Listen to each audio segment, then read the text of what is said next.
Buenas tardes, vamos a dar comienzo a esta clase número 6, programada para el día 13 de mayo del corriente año. Vamos a continuar en esta clase desarrollando la temática de la abolición 11, es decir, vamos a continuar con los delitos contra la propiedad, haciéndolo de modo cronológico como lo venimos haciendo. En esta circunstancia o en esta ocasión vamos a comenzar esta clase con el delito de quiebra fraudulenta, tipificado y previsto en el artículo 176 del Código Penal. Dicho artículo dice: será reprimido como quebrado fraudulento con prisión de 2 a 6 años e inhabilitación especial de 3 a 10 años el comerciante declarado en quiebra que, en fraude a sus acreedores, hubiera incurrido en alguno de los hechos siguientes. 1. Simular o suponer deudas, enajenaciones, gastos o pérdidas. 2. No justificar la salida o existencia de bienes que debiera tener, sustraer u ocultar alguna cosa que correspondiera a la masa. Y en tercer lugar, conceder ventajas indebidas a cualquier acreedor. Bien, es necesario conocer de antemano que tanto la quiebra como el concurso civil son figuras jurídicas lícitas, esto conforme la ley 24.522. Las dos sirven para dar solución a caso o al caso en que un comerciante cae en un determinado momento en estado de insolvencia económica y de tal manera los bienes que registra no alcanzan para cubrir con la totalidad de sus obligaciones. Consecuentemente, a su pedido o de alguno de sus acreedores, un juez comercial decreta su quiebra y quien en definitiva se terminan liquidando los bienes existentes para luego distribuirlos entre la masa de acreedores. Por lo tanto, caer en quiebra o en concurso civil en sí no es delito. Sí lo será cuando el comerciante, es decir, el autor, que se trata de un ilícito de mano propia, incurre en tal estado a través de fraude o culpa, provocando que el conjunto de bienes que estaban afectados al concurso dejan de ostentar el carácter de garantía de crédito que uno más sujetos poseía sobre el patrimonio del fallido, y así se cometería este ilícito penal. En lo que aquí interesa, la quiebra fraudulenta constituye una verdadera defraudación a los acreedores porque las acciones típicas que constituyen el delito están destinadas a disminuir ficticia o realmente el patrimonio del deudor con respecto a la masa de acreedores compuesta por la totalidad de ellos o por algunos. En sí, entonces podríamos decir que el delito básicamente consiste en haber caído como comerciante en quiebra fraudulenta tras así haberlo decidido un juez competente. De lo dicho, se desprende que hay dos presupuestos básicos para su ejecución. Un primer presupuesto, que es el sujeto activo debe ser un comerciante, como también tratarse de una persona física, puesto que la del tipo jurídica que delinque está atrapada en el artículo 178, conforme lo vamos a desarrollar más adelante. Y como segundo presupuesto básico es haber sido él declarado en quiebra por el juez competente. El elemento del tipo penal cuya ausencia, o sea, este sería el elemento del tipo penal y su ausencia lo excluye. El requisito, además, que se exige, además de estos dos presupuestos básicos, es que la correspondiente sentencia se encuentre firme, convirtiéndose ergo en irrevisable por parte del magistrado criminal. En cuanto al sujeto activo, es aquella que causa su propia quiebra, es el que causa su propia quiebra, cuando los hechos son realizados en fraude de sus acreedores. Es evidente que la expresión fraude está tomada en su sentido original de engaño. El engaño se determina aquí por la simulación del pasivo o la disimulación del activo o por la disminución subrepticia del acervo patrimonial a espalda de los acreedores o de alguno de ellos, afectando de esta manera la garantía común, es decir, de la masa de los acreedores. Las acciones entonces pueden ser resumidas en en dos. La primera en simular o suponer deudas, enajenaciones, gastos o pérdidas, así lo dice el precepto legal. En este sentido, el agente simula deudas cuando hace aparentar, fingir o imitar un acto jurídico como existente. Supone enajenaciones cuando el sujeto activo presenta como cierta una venta que en realidad no se produjo, es decir, exagera ficticiamente el pasivo. Simula gastos o pérdidas cuando se hacen erogaciones que no son ciertas, es decir, disimula su activo. Es decir, todas estas cosas las debe inventar como para que haya menos dinero para distribuir entre sus acreedores, causando de esta forma a los mismos el correspondiente perjuicio patrimonial.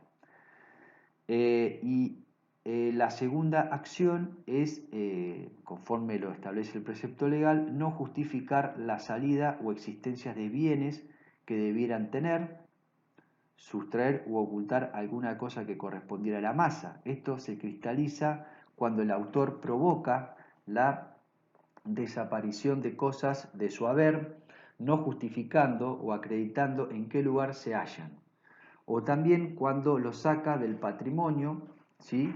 O bien los esconde bajo, podríamos decir, una situación tal que los acreedores, el juez, el síndico, entre otros, no sepan acerca de su existencia. Va de suyo entonces que estos comportamientos deben acontecer con posterioridad a la fecha de cesación de pagos, porque es cuando ya los bienes corresponden a la masa de acreedores. Y en tercer lugar, vimos dos, en tercer lugar, conceder ventajas indebidas a cualquier acreedor, así lo dice el dispositivo legal en su última parte.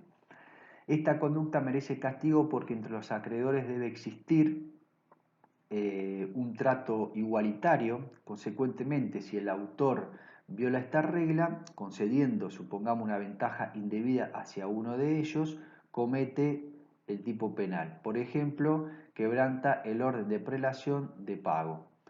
El ilícito también requiere una codelincuencia necesaria, esto es la presencia del acreedor beneficiado ilegítimamente, como así que la deuda debe ser real, si no habría simulación de deudas.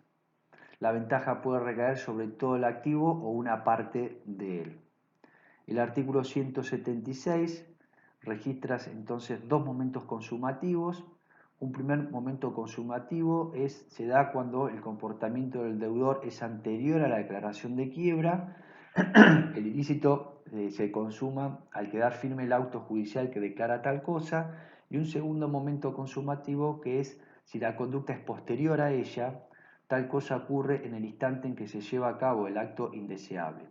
En los actos que son anteriores a la declaración de la quiebra, no hay posibilidad de tentativa, ya que si la quiebra no se declara, no hay tipicidad a la que pueda referirse el acto ejecutivo, aunque la finalidad del autor haya sido la de perjudicar su patrimonio, teniendo presente su afectación a la eventual quiebra. Bien, esto es en relación a la quiebra fraudulenta. El artículo 177 habla de la quiebra culposa. En este caso, el precepto legal establece será reprimido como quebrado culpable con prisión de 1 mes a 1 año e inhabilitación especial de 2 a 5 años el comerciante que hubiere causado su propia quiebra y perjudicado a sus acreedores por sus gastos excesivos con relación al capital y al número de personas de su familia, especulaciones ruinosas, juego, abandono de sus negocios o cualquier otro acto de negligencia o imprudencia manifiesta.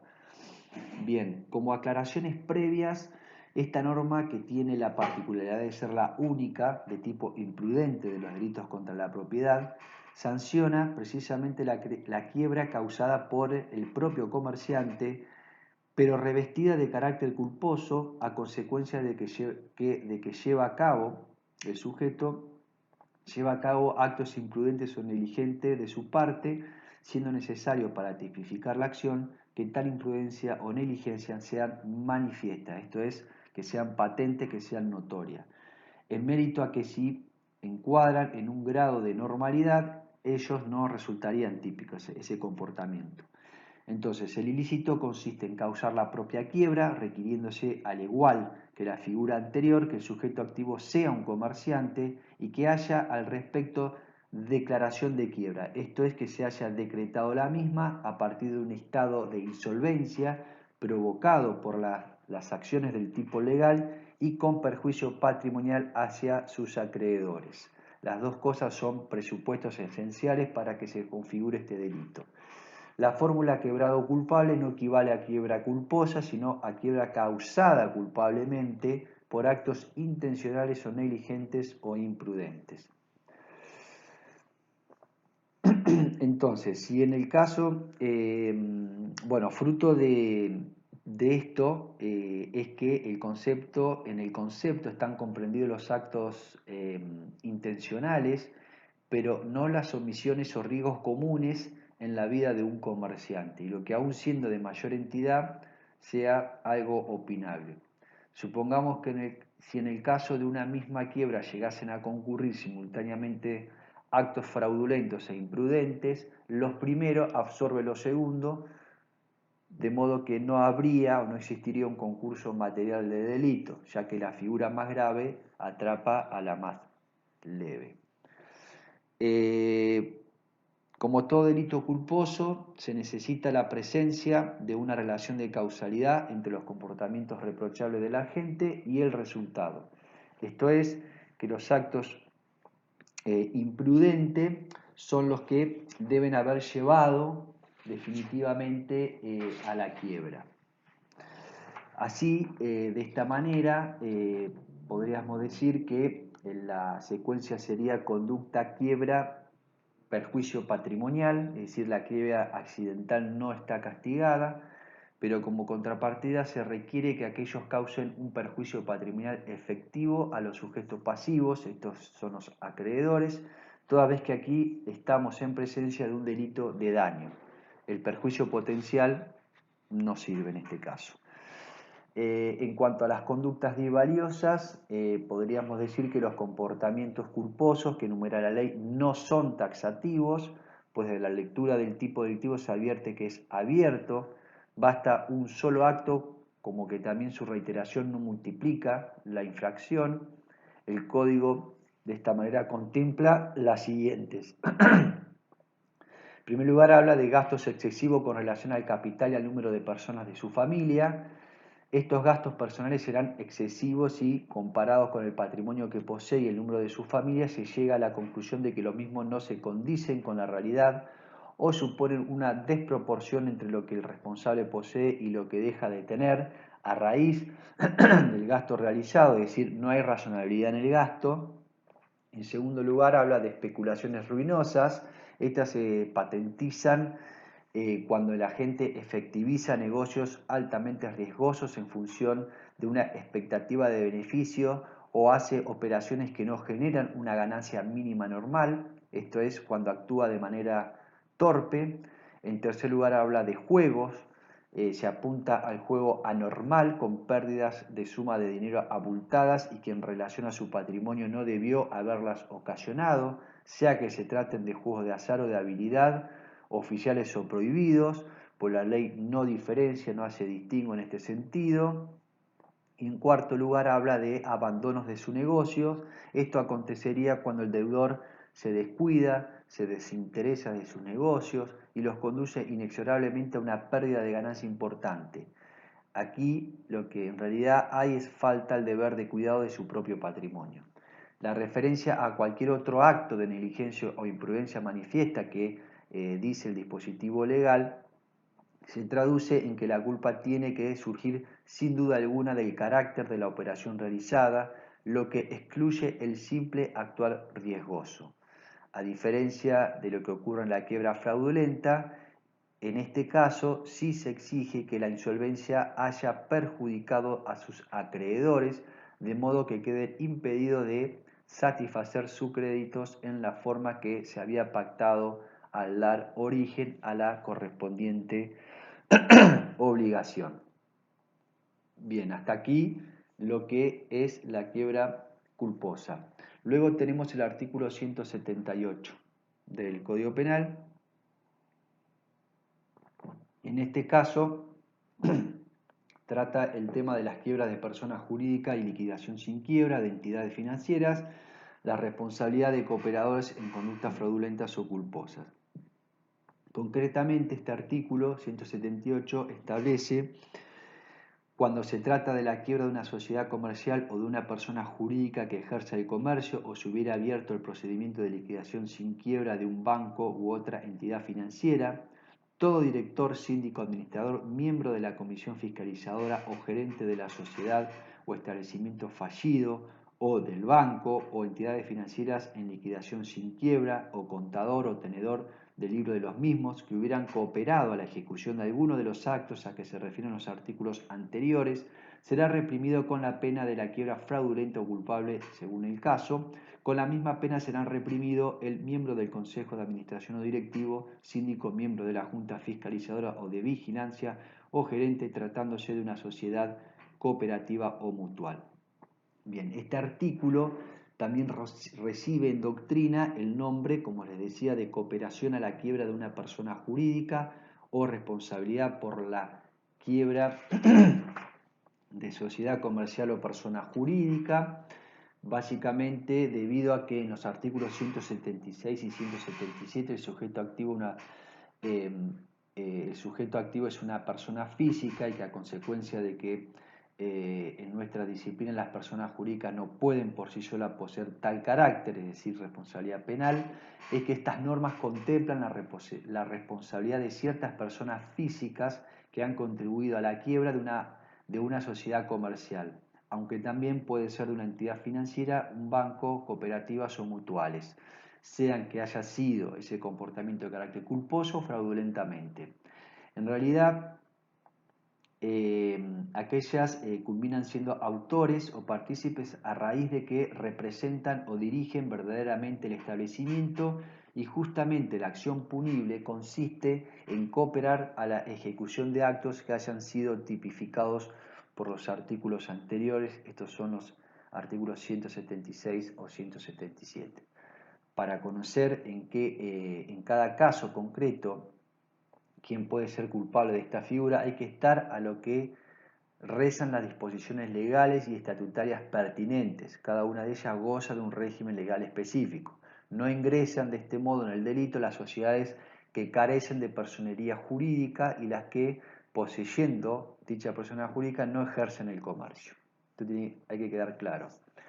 Los sujetos activos de este tipo de delito no son las sociedades comerciales, ni las personas jurídicas que ejercen el comercio, ni lo son tampoco los bancos u otras entidades financieras. Se trata de un delito especial en el que solo pueden ser autores las personas que menciona este dispositivo legal.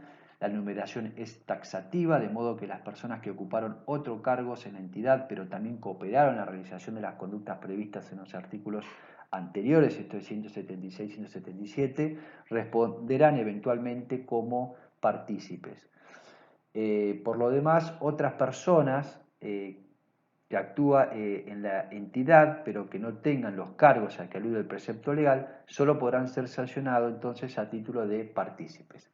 Esas calidades deben ostentarlas los autores en el momento en que ejecutan los actos de fraude del artículo 176, o los dolosos o los culposos del artículo 177, siendo indiferente que hayan cesado en los cargos antes de que se produzca la declaración de quiebra o se abra el procedimiento de liquidación sin quiebra. Luego el artículo 179 habla sobre el concurso civil fraudulento e insolvencia fraudulenta. Este precepto legal del 179 establece dos párrafos. El primero: será reprimido con prisión de 1 a 4 años el deudor no comerciante o concursado civilmente que para defraudar a sus acreedores hubiere cometido o cometiera alguno de los actos mencionados en el artículo 176. El segundo párrafo dice que será reprimido con prisión de 6 meses a 3 años el que durante el curso de un proceso o después de una sentencia condenatoria maliciosamente destruyere, inutilizare, dañare, ocultare o hiciere desaparecer bienes de su patrimonio o fraudulentamente disminuyere su valor y de esta manera frustrar en todo o en parte el cumplimiento de las correspondientes obligaciones civiles. En este caso, Entonces tenemos el concurso civil fraudulento. Según hemos señalado en el artículo 176, se tiene como sujeto activo a un comerciante que causa fraudulentamente su quiebra en perjuicio de los acreedores, pues en este caso el sujeto activo es un deudor, pero que no es comerciante, que para defraudar a sus acreedores comete alguno de los actos mencionados en aquel artículo 176. Es decir, el concurso culposo del no comerciante no está previsto como ilícito en este supuesto. Se trata entonces de un delito especial propio que exige, al igual que los anteriores, una especial condición de la autoría, de modo que quien no las reúna queda excluido de la posibilidad de imputarle este delito, aun cuando haya ejecutado o intervenido en la realización de las conductas prohibidas por el tipo penal. Al estar a la ley de concursos, los deudores no comerciales son declarados en concurso civil, no en quiebra, y esta declaración judicial debe existir de antemano. Por consiguiente, es presupuesto del delito que el sujeto no comerciante esté concursado civilmente. Y ello ocurre cuando ha quedado firme el auto de apertura del concurso civil, resolución que resulta equivalente en este caso a la declaración de quiebra del artículo 176. Sujeto pasivo de esta infracción es la masa de acreedores. En lo demás, todo lo que hemos señalado para el delito de quiebra fraudulenta es de plena aplicación para este supuesto, aunque cabe hacer el siguiente distingo entre uno y otro. Mientras que en el delito del artículo 176 se discute si los actos de fraude anterior a la declaración de quiebra quedan abarcados por el tipo, en esta figura del 179 se ha considerado que por los tiempos de verbo empleados en la ley no hay lugar para aquella discusión y deben considerarse típicos tanto los actos anteriores como los actos posteriores al concurso civil. Luego, en un segundo momento, la norma establece la insolvencia fraudulenta. Aquí se contempla el caso de que el deudor, en pleno proceso judicial o después del fallo condenatorio, frustra maliciosamente, en todo o en parte, el cumplimiento de su obligación civil en perjuicio de sus acreedores, sea que causa su propia insolvencia realmente porque destruyó o inutilizó esos bienes, o de manera ficticia, por ejemplo cuando disminuye su patrimonio lo oculta, y a posteriori o a la postre frustra o impide que el acreedor efectivice o pueda efectivizar su crédito integral, de manera integral o parcialmente. Entonces, para tener por ejecutado este ilícito debe tenerse presente el momento, esto es el límite temporal en que se cristaliza la conducta. Por consiguiente, el proceso está en concurso cuando después de la notificación de la demanda civil o querella criminal se cometen estos actos prohibidos, pero debe tratarse de un proceso en el que el actor persiga el cumplimiento de una obligación de dar cosas o sumas de dinero que el deudor no cumplió, o bien de obligaciones de hacer solamente en las que se demande en subsidio una indemnización para el caso de ser imposible su cumplimiento y que ya esté válidamente iniciado con la presentación y notificación de la demanda, no siendo en consecuencia suficiente, por ejemplo, un embargo preventivo. Después de la sentencia condenatoria es cuando ya se dispone en la parte resolutiva la obligación que la gente debe cumplir. Estos actos típicos sirven para eludir la ejecución del fallo y sin ella no podrá hablarse de un perjuicio para el patrimonio del acreedor demandante, aunque no es necesario que la sentencia sea definitiva, requisito que solo será necesario para la condena en sede penal. A todo evento deberán tenerse en cuenta siempre los medios empleados por el autor, que deben ser los que taxativamente enuncia la norma, esto es, destruir, inutilizar, etc., quedando comprendidos la enajenación fraudulenta y simulada. Pues bien, tratándose de un delito de lesión que se traduce en un ataque malicioso fraudulento al propio patrimonio, es decir, del deudor, para frustrar de esta manera la satisfacción del crédito del acreedor, debe comprobarse el nexo causal entre los actos de insolvencia del deudor y la imposibilidad del acreedor de ejecutar los bienes de aquel para satisfacer la obligación. Sujeto activo puede ser un comerciante o no, a cuyo cargo pesan obligaciones civiles, mientras que sujeto pasivo es el acreedor de la obligación. Y cuando el código habla de bienes, pueden ser cosas muebles o inmuebles, créditos o derechos. Bien, el artículo 180 establece, será reprimido con prisión de 1 mes a 1 año el acreedor que consintiere en un concordato, convenio o transacción judicial en virtud de una connivencia con el deudor o con un tercero, por lo cual hubiera estipulado ventajas especiales para el caso de aceptación del concordato, convenio o transacción. La misma pena, dice el segundo párrafo, sufrirá en su caso todo deudor o director, gerente o administrador de una sociedad anónima o cooperativa o de una persona jurídica de otra índole en estado de quiebra o de concurso judicial de bienes que concluyere un convenio de este género. Bien, lo que se reprime en el primer párrafo, lo que se establece es el delito denominado colusión, también llamado connivencia dolosa o consentimiento al concordato, convenio, transacción judicial por parte del acreedor. Tanto este ilícito como el siguiente tienen en cuenta una connivencia dolosa que eventualmente puede perjudicar a la masa de acreedores mediante la adopción de procedimientos que detienen el progreso del proceso concursal o lo extinguen. Desde otro costado, la colusión, que supone siempre un concurso de acreedores comercial o civil, comprende dos hechos: la connivencia del acreedor con el deudor de un tercero y la connivencia del deudor con un acreedor. Ambos hechos lesionan el derecho de la masa de acreedores a la igualdad de trato y condiciones económicas en el concurso. Entonces, el sujeto activo sería el acreedor, quien consiente un concordato, convenio o transacción judicial en connivencia con el deudor o un tercero. Y ese consentimiento espurio, que no deja de constituir un acuerdo fraudulento, tiene que consistir en haber estipulado una ventaja especial hacia él. Por ejemplo, que al acreedor se le pague íntegramente su crédito, pero siempre sobre la base de bienes que no pertenezcan a la masa de acreedores, por cuanto si eso acontece, estaríamos en realidad en presencia del delito de quiebra fraudulenta o eventualmente de un concurso civil fraudulento, porque eso importaría una sustracción de bienes o una suposición de deuda. Para que este ilícito se lleve a cabo debe contarse con la venia del acreedor, el que se materializa en un concordato, convenio o transacción judicial a través de su voto, digamos, vende su voto a cambio de específicas ventajas. Tras ello, el delito, entonces se registran dos presupuestos en este delito: la celebración de un acuerdo con el deudor o un tercero, y en segundo lugar, la emisión del voto según lo convenido. En concreto, lo que la gente promete como contraprestación de las ventajas especiales que se le otorgan en su apoyo para que se apruebe el acuerdo, convenio o transacción. Luego el segundo párrafo, que es el denominado delito de connivencia por parte del deudor. Aquí se tiene como sujeto activo al deudor. Por ejemplo, su codelincuencia motiva su tratamiento especial en esta norma, o al director, gerente o administrador de la persona jurídica.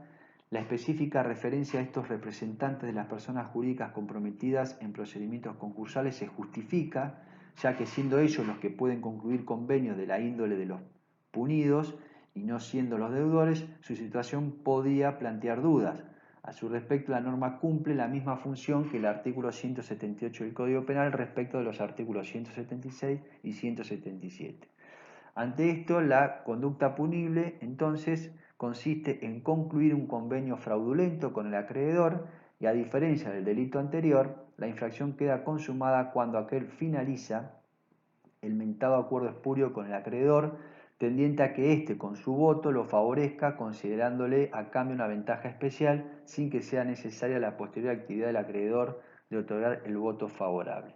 Queda claro entonces que la materialidad de este ilícito es la misma e idéntica, la especie de dolo requerida, pero se sostiene que para estos casos el momento consumativo está dado por el convenio celebrado por el sujeto activo de que se trata con el acreedor, por el cual éste recibirá las ventajas especiales en caso de aprobarse el acuerdo preventivo, resolutorio, convenio o transacción. Bien, luego pasamos al artículo 181, que es el último que vamos a dar tratamiento en esta sexta clase. En este caso, el artículo 181 prevé el delito de usurpación de inmuebles. El 181 establece: será reprimido con prisión de 6 meses a 3 años el que por violencia, amenaza, engaño, abuso de confianza o clandestinidad despojare a otro total o parcialmente de la posesión o tenencia de un inmueble o del ejercicio de un derecho real constituido sobre él, sea que el despojo se produzca invadiendo el inmueble, manteniéndose en él o expulsando a los ocupantes. Ese es el primer inciso del artículo 181. El inciso 2, el que para apoderarse de todo en parte de un inmueble destruyera o alterara los términos o límites del mismo. Y en su inciso 3, el que con violencia o amenaza turbara la posesión o tenencia de un inmueble. Bien, algunas cuestiones preliminares para referirnos a este tipo penal. El bien jurídico protegido, aquí hay que tener en claro que no se trata del inmueble, ya que solo es el objeto del delito, sino lo que se protege es la posesión, la cuasi posesión o la tenencia del inmueble. De este modo habrá posesión cuando una persona por sí o por medio de otra ejerce un poder de hecho sobre una cosa, comportándose como titular de un derecho real, lo sea o no, conforme al artículo 1909 del Código Civil y Comercial de la Nación. Se exige la presencia de dos requisitos, el corpus y el animus.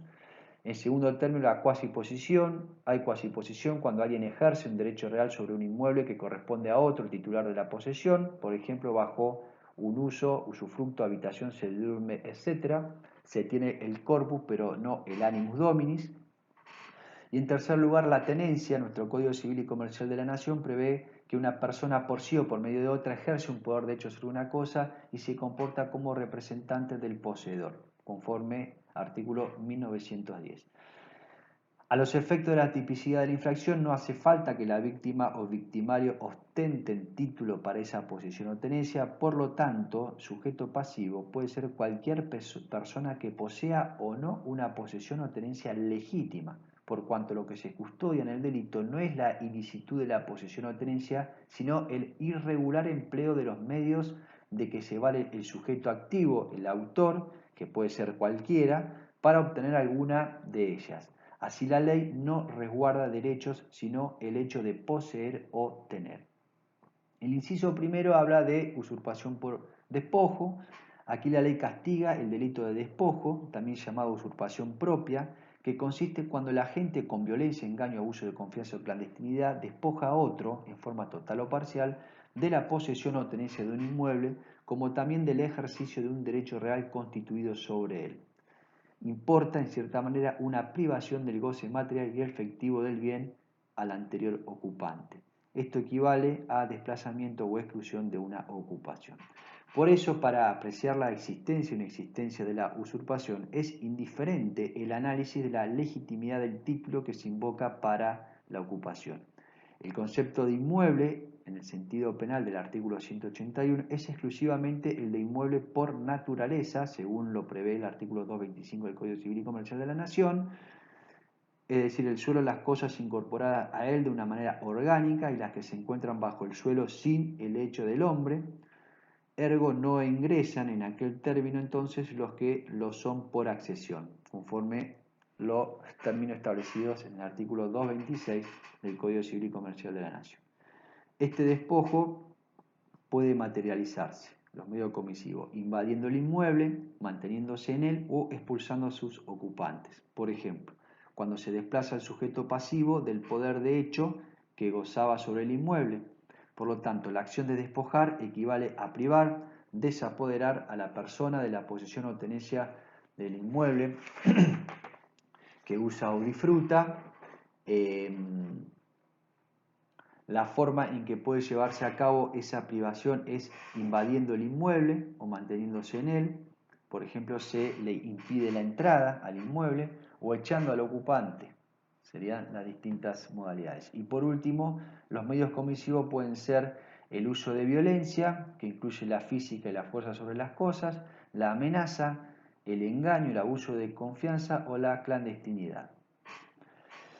Luego, el inciso segundo, destrucción o alteración de términos o límites. Este delito se materializa cuando el autor, para apoderarse de todo o parte de un inmueble, destruye o altera los términos o los límites del mismo. Aquí la expresión inmueble comprende tanto el sitio urbano como el rural, y a diferencia de lo que ocurre en la usurpación por despojo, en este ilícito no solo se ataca la posesión o tenencia, sino que la acción puede repercutir sobre el dominio mismo del inmueble, ya que las modificaciones introducidas por ella pueden menoscabar los elementos probatorios de su extensión. Cuando la norma habla de límites, se refieren a signos permanentes, artificiales o naturales, continuos o discontinuos que dividen dos o más terrenos, indicando dónde comienza uno y dónde finaliza el otro.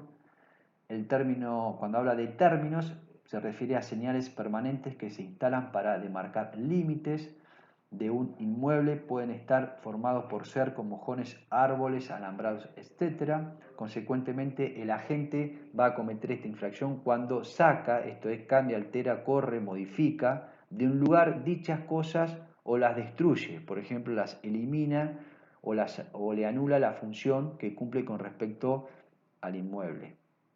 El cambio de lugar del término o límite implica entonces la variación de la extensión del terreno lindero. De allí su consumación en este tipo penal. Y por último, el inciso tercero habla de la turbación de la posesión o tenencia. Este delito se materializa cuando el culpable, con violencia o amenaza, turba la posesión de un inmueble. El acto de turbación puede llevarse a cabo en alguno de los modos descriptos, siempre que las acciones no se realicen con intención de ocupar el inmueble, aunque sea sin pretender excluir al anterior ocupante. Pero los actos que realice el agente tienen que ser efectivamente restrictivos del ejercicio de la posesión. En lo que hace a la interpretación de la acción de turbar, se debe tener en cuenta que no se trata de un despojo, una exclusión, sino de limitar, restringir o perturbar el uso y goce pacífico de la posesión de una propiedad inmueble de otro. Por ejemplo, cuando al dueño se le corta el servicio de agua potable, la luz eléctrica, etc. Por lo tanto, se necesita que los actos materiales de turbación recaigan sobre el corpus posesorio, disminuyendo aquel uso y goce del inmueble, pero sin privar a la víctima totalmente de ellos. Bien, hasta aquí finalizamos entonces el artículo 181 y consecuentemente la clase número 6 que está prevista o programada para el 13 de mayo. Muchas gracias.